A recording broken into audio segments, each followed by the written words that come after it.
Hello बच्चों, हिंदी की कक्षा में मैं विशाल सर आपका स्वागत करता हूं अपने YouTube channel Vishal sir education for all में। आज मैं आप लोगों के सामने कक्षा 6वीं के रिवीजन सेट के साथ आया हूं और इसके पहले मैंने 2 रिवीजन सेट ऑलरेडी डाल चुका हूं और उस पर मुझे बहुत ही अच्छा रिस्पांस मिला। Thank you so much. और वीडियो बनाने में बहुत मेहनत लगती है बच्चों, और इसमें रिकॉर्डिंग करना, एडिटिंग करना, पोस्टिंग करना, ये सब में बहुत मेहनत लगती है। लेकिन इस मेहनत का रिज़ल्ट तब मिलता है जब आपके अप्रिसिएशंस मिलते हैं, जब आपके थैंक्स मिलते हैं। और पहले 2 वीडियो जो मैंने 5th और 7th के रिवीजन सेट डाले उस पर मुझे बहुत अच्छा रिस्पांस मिला। कमेंट बॉक्स में भी मुझे लोगों ने थैंक्स भेजा और स्कूल में भी बच्चों ने मिल करके थैंक्स कहा। उन्हें उस वीडियो से बहुत हेल्प मिली है। उन्हें पूरी तरह से समझ में आया कि पेपर कैसे लिखना है, और जब पूरी तरह से समझ में आ जाता है तो कॉन्फिडेंस बढ़ता है और पेपर अच्छे से लिखते हैं। हालांकि जो चीज़ें मैंने वीडियो में बताई थी वो सब हम क्लास में ऑलरेडी डिस्कस कर चुके थे, लेकिन फिर भी वीडियो के रूप में वो सारी चीज़ें मिलना, जिसे कि हम अपने कन्वीनियंस के हिसाब से कभी भी देख सकते हैं और एग्ज़ाम के 1 दिन पहले या एग्ज़ाम के कुछ घंटे पहले उसे देख करके पूरी तरह से अच्छे से रिफ़्रेश हो सकते हैं, उसे ध्यान में रख सकते हैं किस तरीके से हमें लिखना है। तो उससे एक अलग ही कॉन्फिडेंस आता है, और जो कि मुझे बच्चों में दिखा और इस बार के पेपर में भी मुझे दिखा। बच्चों ने पेपर बहुत अच्छा लिखा है और तो मेरी एक तरीके से देखा जाए तो मेहनत सफल हुई। थैंक यू सो मच इतने अच्छे रिस्पांस के लिए। तो आज मैं 6th स्टैंडर्ड के रिवीजन सेट के साथ आपके सामने उपस्थित हुआ हूँ। इस 6th स्टैंडर्ड के भी कई पेपर्स हैं मेरे पास, तो इसमें से कुछ रिवीजन सेट्स हम कंप्लीट करेंगे आज। तो चलिए शुरुआत करते हैं कक्षा 6वीं के प्रथम सत्रांत परीक्षा के रिवीजन सेट की। तो जो मेरे पास जो पेपर है वो लास्ट ईयर और बिफोर लास्ट ईयर की है। एक और पेपर है पुराना 2018 का। तो इस तरीके से मेरे पास कुछ पेपर्स हैं जिनका आज हम रिवीजन सेट बनाएंगे। तो जैसा कि मैंने अपने पिछले वीडियोस में भी बताया है कि जो सीन पैसेज आता है, सीन पैसेज में का हमें आइडिया रहता है कि यह स्टोरी किसके बारे में है, उसका कॉन्सेप्ट क्या है। तो पूरा सीन पैसेज पूरा पढ़ने की ज़रूरत नहीं है, क्योंकि हमें उसके बारे में ऑलरेडी पता है। अगर हमें उसके बारे में पता नहीं है तब हमें सीन पैसेज पढ़ने की ज़रूरत पड़ती है। तो यहाँ पे हम क्वेश्चन से आएंगे डायरेक्ट। आकृति पूर्ण करो पहला दिया गया है, पाठ में आए वृक्षों के नाम। अब यहाँ पे जब आकृति पूर्ण करने के लिए आता है तो हमें वो बात ध्यान में रखनी है कि डायग्राम चेंज नहीं होना चाहिए। मैंने अपने पिछले वीडियोस में भी बताया है कि डायग्राम चेंज नहीं होना चाहिए। और जैसा कि बोर्ड रूल है कि हमें जो डायग्राम बनाना है वो पेन से बनाना है, तो आप लोग भी पूरी कोशिश करिए पेन से ही बनाने की प्रैक्टिस करिए, ताकि एग्ज़ाम में भी आप पेन से ही बना सके। पेन से बनाया हुआ सही रहेगा। तो यहाँ पे आपको बनाना है, और बनाते समय जैसा कि मैंने पहले भी बताया है कि आप पहले क्वेश्चन लिखिए या पहले आंसर लिखिए, फिर उसके चारों तरफ बॉक्स बनाइए या जो भी शेप दिया गया है वो शेप बनाइए। तो यहाँ पर मैं आप लोगों को लिख करके बताऊँगा कि किस तरीके से आपको आंसर्स लिखने हैं। जैसे कि ये पहला ही क्वेश्चन दिया गया है, आकृति पूर्ण करो, तो इसका हम लिख के करेंगे। क्वेश्चन नंबर हमेशा सही सही डालिएगा, क्योंकि क्वेश्चन नंबर से ही आंसर को चेक किया जाता है। तो यहाँ पहला है, और आकृति पूर्ण करो में 2 सब क्वेश्चंस दिए गए हैं। पहला है पाठशाला में आए वृक्षों के नाम। तो यहाँ पे हम इस तरह लिखेंगे,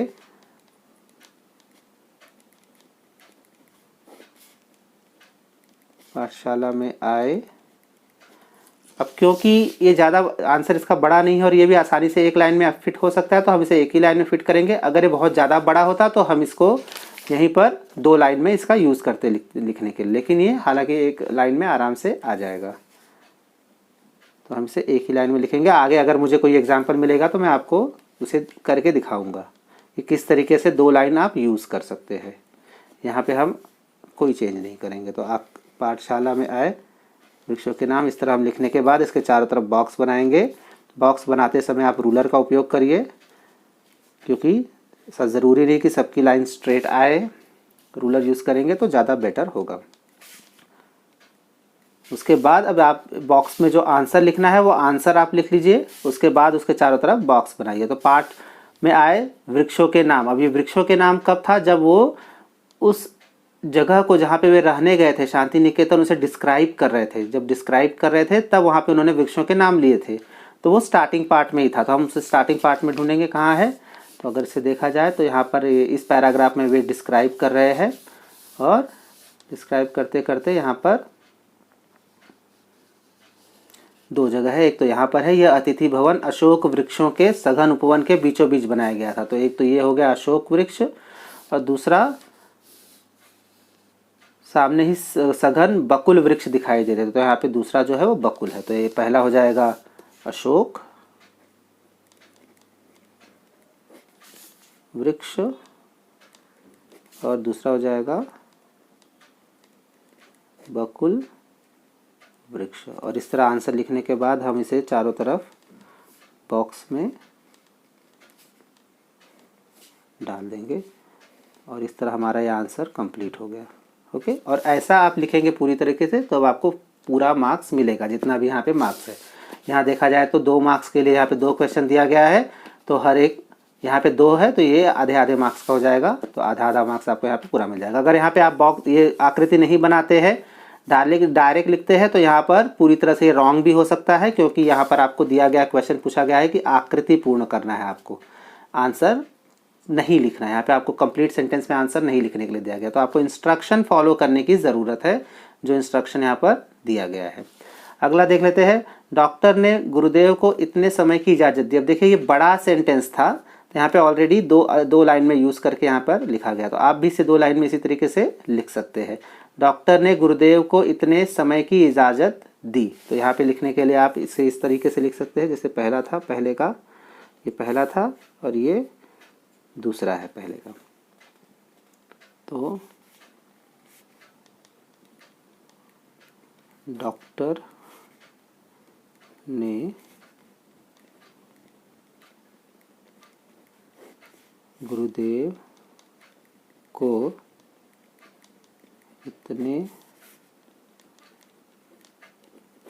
समय की इजाज़त दी। इस तरीके से हम लिखेंगे, उसके बाद बॉक्स बनाएंगे।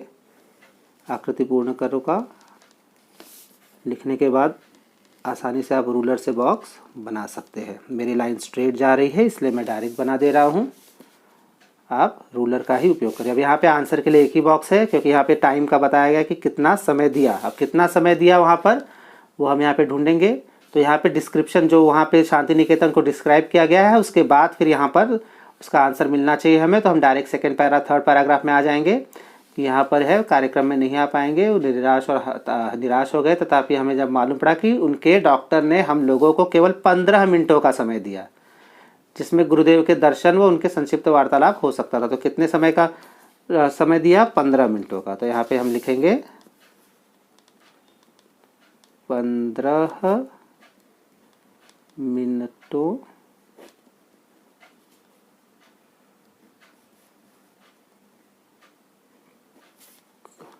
और फिर आंसर को हम इसे बॉक्स में डाल देंगे। ओके, तो इस तरीके से हमारा ये आंसर कंप्लीट हो जाएगा। तो जो आकृति पूर्ण करो का जो प्रश्न है इस तरीके का, उसका आंसर हम इस तरीके से अपने आंसर शीट में लिखेंगे। ओके, नेक्स्ट क्वेश्चन देख लेते हैं, गुरुदेव की भेंट कब हुई? गुरुदेव की भेंट कब हुई, इसका आंसर अगर देखें तो हमें अब जब मिनटों का समय दिया गया था उसके बाद से ही उसी के आगे होगा। तो यहाँ पर है मध्याह्न के बाद गुरुदेव की भेंट हुई। तो यहाँ पर क्वेश्चन है ये, गुरुदेव की भेंट कब हुई, तो इसका आंसर हमें कंप्लीट सेंटेंस में लिखना है। और जब कंप्लीट सेंटेंस में आंसर लिखना रहता है तो सबसे बेस्ट तरीका सेंटेंस फॉर्म करने का होता है कि हम क्वेश्चन से ही इसकी शुरुआत करें। ओके, तो जब हम क्वेश्चन की इससे शुरुआत करेंगे, गुरुदेव की भेंट कब हुई, तो क्वेश्चन का ही स्टार्टिंग का पार्ट लिखेंगे। जहाँ पे क्वेश्चन वर्ड आ रहा है उस क्वेश्चन वर्ड को यहाँ से हटाएंगे और यहाँ पे आंसर वर्ड लिख करके फिर ये सेंटेंस कंप्लीट करेंगे क्वेश्चन की ही मदद से। सो गुरुदेव की भेंट, यहाँ पे हमें पता चल गया है कि मध्याह्न के बाद, तो कब की जगह हम मध्याह्न के बाद लिखेंगे और फिर हुई से ही कंटिन्यू करेंगे यहाँ पे। तो गुरुदेव की भेंट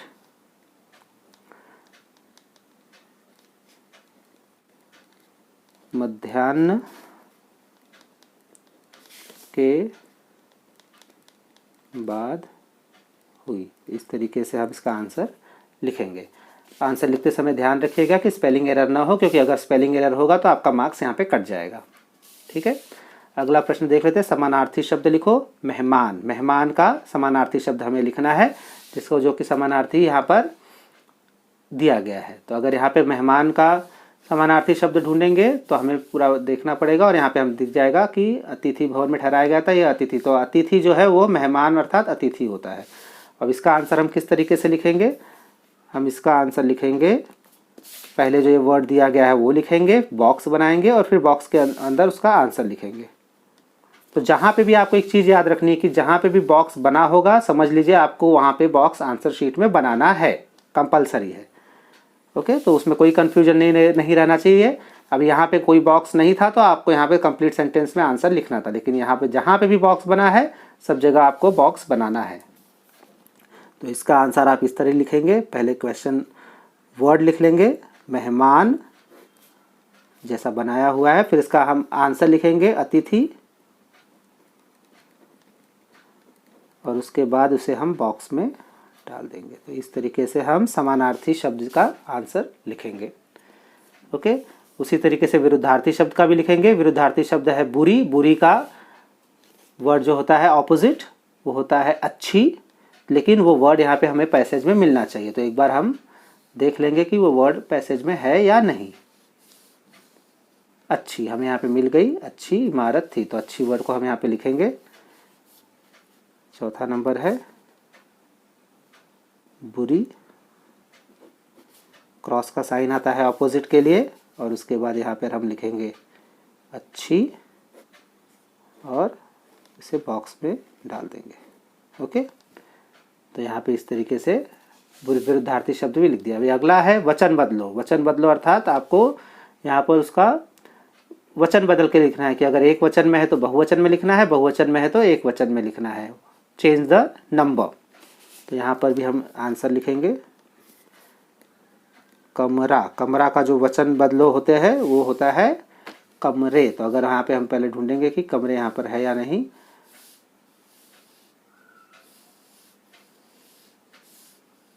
यहाँ पे हमें मिल गया, ऊपर की मंजिल में ही एक कमरे में हमें ठहराया गया था। तो यहाँ पे कमरा का कमरे, और इस तरीके से हम इसे बॉक्स में डाल देंगे। ओके, तो इस तरीके से हमारा ये वचन बदलो भी हो गया। अगला प्रश्न देखेंगे, मजाक इस शब्द का अपने वाक्य में प्रयोग करो। अब यहाँ पे मजाक शब्द है, अपने वाक्य में प्रयोग करना है, मतलब you have to make your own sentence.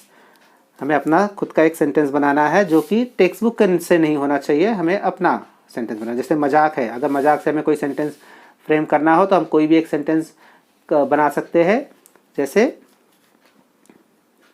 मेरी सहेली हमेशा मुझसे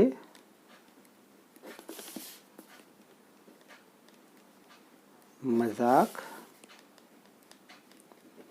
करती है।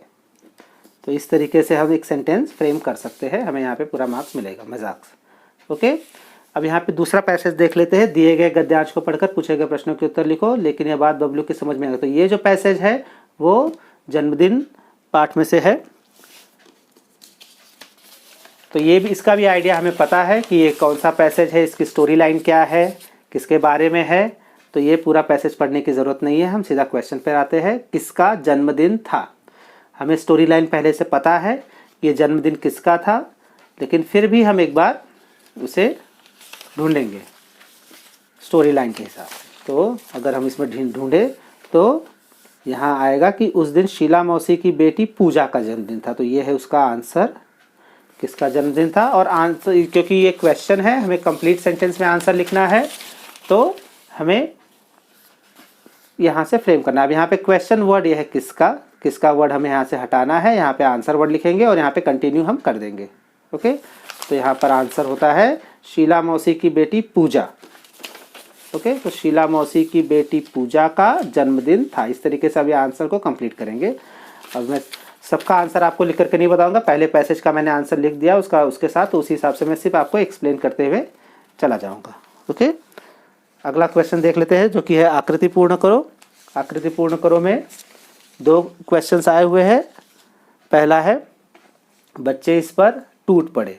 2 बॉक्स बने हुए हैं और दोनों बॉक्स में हमें 2 चीज़ें लिखने हैं जिस पर बच्चे टूट पड़े। तो हम पैसेज में ढूंढेंगे कि कहाँ पर है ये, कि बच्चे किस पर टूट पड़े। अगर देखा जाए तो यहाँ पर है धमा चौकड़ी के बीच बच्चों ने गुब्बारे फोड़े, सभी गुब्बारे और टॉफियों पर टूट पड़े। तो यहाँ पे गुब्बारा और टॉफिया हमें 2 वर्ड मिल गए, एक में यहाँ पर गुब्बारा आएगा, एक में यहाँ पर टॉफिया आएगी।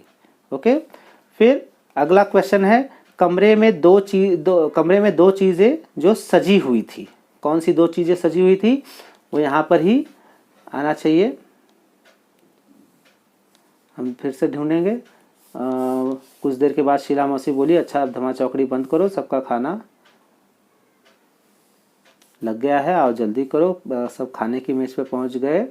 इस बीच बबलू को जोरों से प्यास लग गई, घुट पानी पी गया, छुट गए। 2-4 कौर भीतर जाते ही बेचैन हो गया, गर्मी अलग से परेशान करे। तो यहाँ पर नहीं है। वापस से हम स्टार्टिंग वाले पार्ट पर जाएंगे, अब देखेंगे कि यहाँ पीछे साइड कहीं है या नहीं। तो यहाँ पर तो सुधार लाना चाहती थी, कोई उपाय नहीं सूझ रहा था। फिर जिस पूजा का जन्मदिन था, सबको खाने पर बुलाया गया था, शाम को सब उसके यहाँ पहुँच गए, पर बबलू को वहाँ पसरा सन्नाटा देख आश्चर्य हुआ। मेज पर भोजन लगा हुआ था, अब इसी के आसपास कहीं होना चाहिए।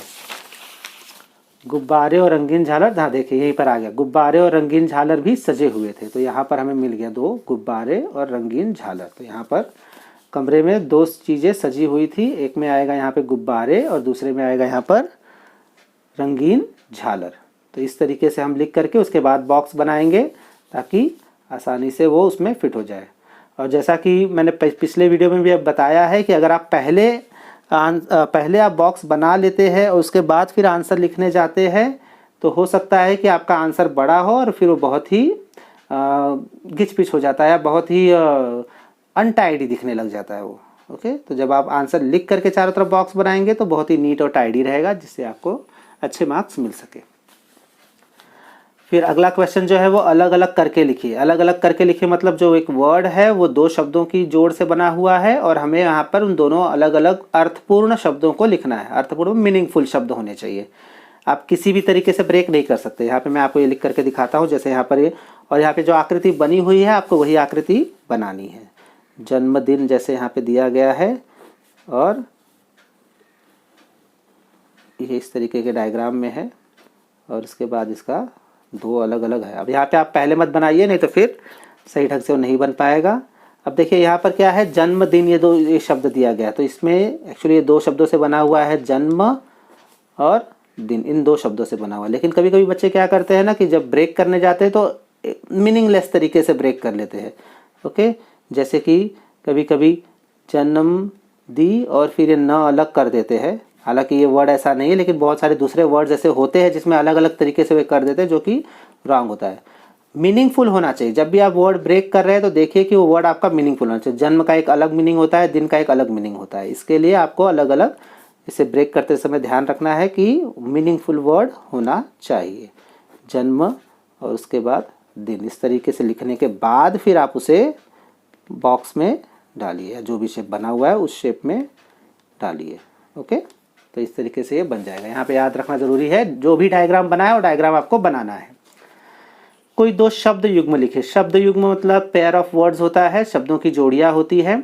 2 शब्द साथ में रहते हैं हाइफन के साथ, हाइफन अर्थात डैश, तो डैश के साथ 2 शब्द आते हैं, वही उन्हीं को शब्द युग्म कहा जाता है। तो हमें पैसेज में ढूंढना रहेगा। यहाँ पे कितने शब्द, 2 शब्द पूछे गए हैं शब्द युग्म के तौर पे, तो हम ढूंढेंगे कहाँ है। सबसे पहले हम डैश ढूंढेंगे। शब्द युग्म ढूंढने के लिए हमें ये जो डैश होता है, इस डैश को ढूंढना जरूरी है, क्योंकि डैश मस्ट है शब्द युग्म के लिए। ओके, तो यहाँ पे हम देखेंगे, यहाँ पर कोई डैश नहीं है। नेक्स्ट पेज पर आते हैं, यहाँ पे देखते हैं यहाँ पर कोई डैश वाला वर्ड है या नहीं। यहाँ पे देखिए पहला वर्ड मुझे मिल गया 1 2, जो कि डैश के साथ है। फिर आगे और जाते हैं, आगे और ढूंढेंगे। यहाँ देखिए बारी बारी, ये भी एक मिल गया डैश के साथ। उसके बाद हंसी खुशी, एक और वर्ड मिल गया डैश के साथ। आगे और जाते हैं, ढूंढते हैं, देखिए धमा चौकड़ी मिल गया एक डैश के साथ। और फिर आगे धमा चौकड़ी वापस से रिपीट हुआ है तो इसे अंडरलाइन नहीं करेंगे हम। और उसके बाद आगे और देखेंगे कोई डैश के साथ और कोई वर्ड है या नहीं। यहाँ पे 2 4 और एक वर्ड मिल गया डैश के साथ, पानी पानी एक और वर्ड मिल गया। तो ये सारे के सारे शब्द युग्म है। 1 2 3 4 5 6 शब्द युग्म हमें मिल गए यहाँ पर। यहाँ पे कोई 2 शब्द युग्म पूछा गया तो कोई भी इनमें से 2 शब्द युग्म आपको लिखना है। लिखते समय ध्यान में रखना है कि स्पेलिंग एरर ना हो, देख करके ध्यान से आप लिखिए उसे यहाँ पर डैश के साथ। ओके, अगला है स्वमत प्रश्न। स्वमत प्रश्न देख लेते हैं। जल का महत्व, इस पर 4 वाक्य लिखिए। ओके, अब जब स्वमत प्रश्न की बात आती है और यहाँ पे पहले दे दिया गया कि 4 वाक्य आपको लिखना है, तो बच्चे सबसे पहले शुरू हो जाते हैं नंबरिंग देना। और जैसे कि यही है जल का महत्व, जल अर्थात पानी होता है, तो पानी का क्या क्या महत्व है। नंबर 1 लिखा, पानी का महत्व पानी बहुत ही हमारे जीवन के लिए बहुत अधिक महत्वपूर्ण है।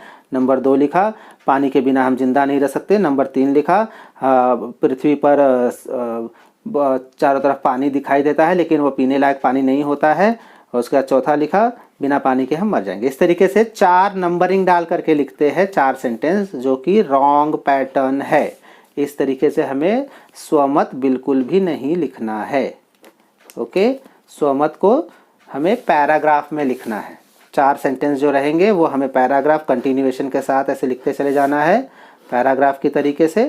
ओके, और 4 सेंटेंस आप लिखिए, तो उसके बाद फिर हमें जो भी टीचर है वो समझ जाएंगे कि आपने कितना सेंटेंस लिखा, आपने कितना मैटर लिखा। आपको नंबरिंग दिखा करके यहाँ पे ज़रूरत नहीं है बताने की कि मैंने 4 सेंटेंस लिखा है। ओके, तो ये एक पैराग्राफ की तरह आपको पूरा लिखना रहेगा। ये जो भी स्वमत आंसर रहेगा ये आपको नंबरिंग डाल करके नहीं लिखना है। ध्यान में रखिएगा, 4 वाक्य पूछा है तो आप इस पर ज़्यादा से ज़्यादा 5 या 6 वाक्य लिख सकते हैं, उससे ज़्यादा मत लिखिए, क्योंकि इससे फिर आपका टाइम वेस्ट होगा और बाकी के आगे के आंसर्स आप नहीं लिख पाएंगे।